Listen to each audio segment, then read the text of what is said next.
তারেক রহমান সরকারের শুরুর দিকে একটা আনঅফিসিয়াল ঘোষণা ছিল যে 6 মাস পরে মন্ত্রী মিনিস্টারদের পারফরমেন্স ইভ্যালুয়েশন হবে। তো সেই পারফরমেন্স ইভ্যালুয়েশনে বর্তমান স্থানীয় সরকার প্রতিমন্ত্রী মির শাহ আলম ডেফিনেটলি স্ক্রুটিনিতে আসবেন মনে হচ্ছে। কারণ ইদানিংকালে বর্তমান মন্ত্রিসভার যত সদস্য আছে তার মধ্যে মির শাহ আলমকে নিয়েই নানা রকম কথা শোনা যায়। বিশেষ করে রিসেন্টলি ওনার যে নামের মিরাকল সৃষ্টি হয়েছে ওনার ভাষায়, বা কাকতালীয় যেটা বলতে পারেন, তো সেটা হচ্ছে ওনার ছেলেদের নামে ইউনিয়ন বানানো, সীমান্ত ইউনিয়ন, দিগন্ত ইউনিয়ন। আবার ওনার এক বাতিজি লন্ডনে না কোথায় থাকে, সেটাও কাকতালীয়ভাবে নাকি স্বর্ণগ্রাম হয়ে গিয়েছে। ওই মেয়ের নাম মনে হয় স্বর্ণ দিয়ে কিছু। তো যাই হোক, বোঝাই যাচ্ছে যে নানা রকম ইস্যু সৃষ্টি হচ্ছে।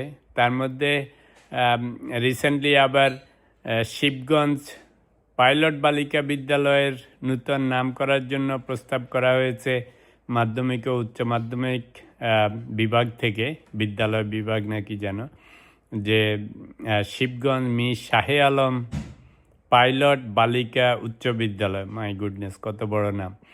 যাই হোক, তো ওনার মতে সব কিছুই মিরাকল, মানে কাকতালীয়ভাবে মিলে যাচ্ছে। এখন কাকতালীয়রও একটা সীমা আছে, রাইট? ছেলে, মেয়ে, বাতিজা, বাগ্নি, নিজের নাম সব মিলে যাচ্ছে।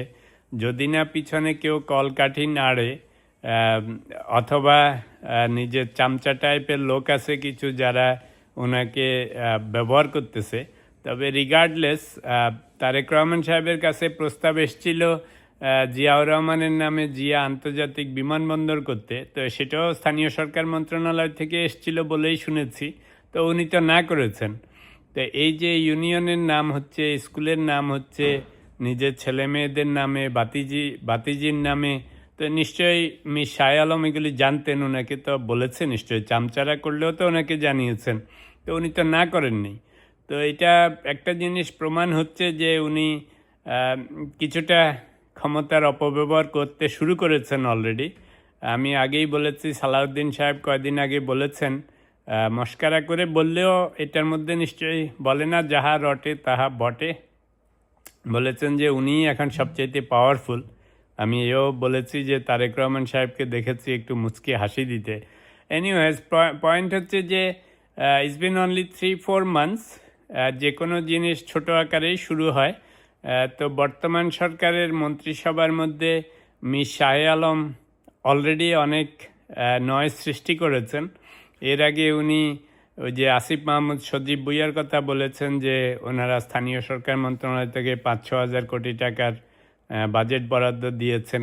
কথাটা এমনভাবে পেড়েছেন যেন ওরা টাকা চুরি করে নিয়ে গিয়েছে। তারপরে যখন যে সজীব ভুইয়া বলল প্রমাণ দেখান, তখন আবার চুপ করে গেছে। তো যাই হোক, মির শাহ আলম মনে হচ্ছে জানি he is all over the places.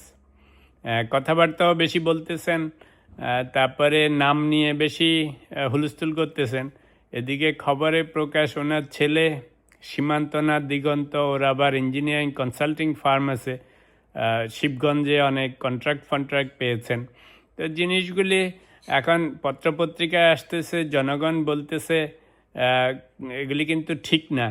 তা আমি বলবো যে তারেক রহমান সাহেবের যে 6 মাসের পারফরমেন্স ইভ্যালুয়েশন হওয়ার কথা, সেই সময় ডেফিনেটলি এগুলিকে স্ক্রুটিনিতে আনতে হবে।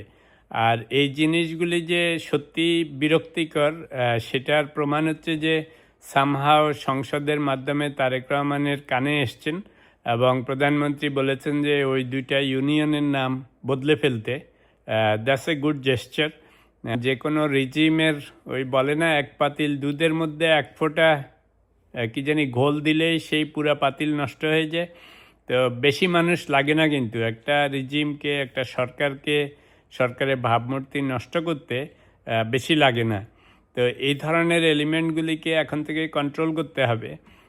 যত কাকতালীয়ই বলেন, মিরাকলই বলেন, মিরাকল একবারই হয়, কিন্তু ছেলে, মেয়ে, ভাস্তি, ভাগ্নি, নিজের নাম, এটাকে মিরাকল বলে চালানো যাবে বলে মনে হচ্ছে না। সরকারকে আহ্বান জানাবো যে এখন থেকে এই সমস্ত জিনিসকে যেন কন্ট্রোল করেন, যাতে এই ছোট ছোট জিনিসগুলি পরে বড় আকার ধারণ না করে।